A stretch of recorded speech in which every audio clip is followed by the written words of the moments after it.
I really wanted to finish Bruce Wayne's story. We'd done 2 acts of a 3-act story in a sense, and the challenge for me was to really figure out the reason to take another trip to Gotham City and to invite the audience to take that with us.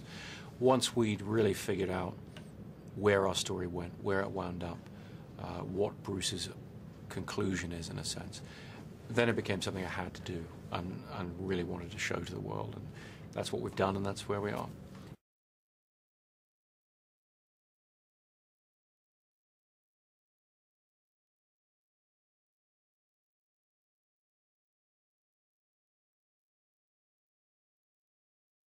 The end of The Dark Knight left the characters in a pretty interesting place.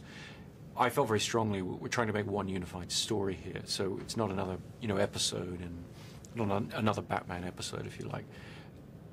For me, that meant really trying to be true to where the characters were left.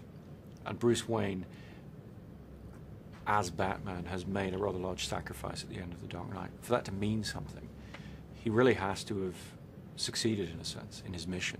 He has to have a Gotham that, at least superficially, doesn't need Batman anymore.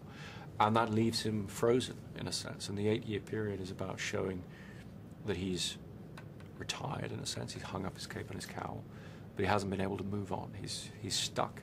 And the jumping off point for the story really is, how can this person who has become disconnected, who is in a sort of self-imposed exile from society, how can he reconnect with life?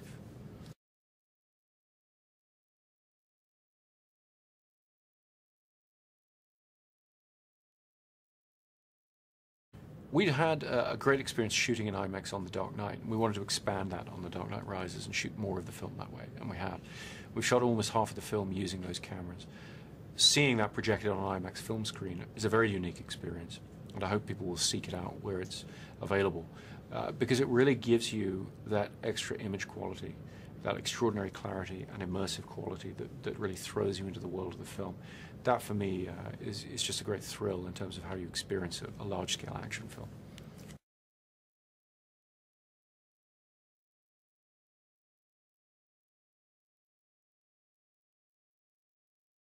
Well, there are a couple of people in the film, Marion Cotillard and Joseph Gordon-Levitt, who I'd worked with in Inception, who I really wanted to work with again because they're just incredible talents.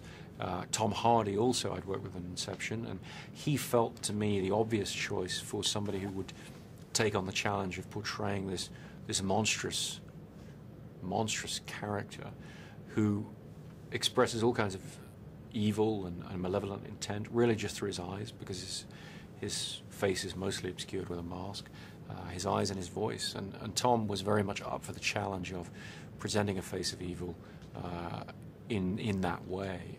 And I think what he's done is going to be very threatening to audiences in a way they're not used to seeing.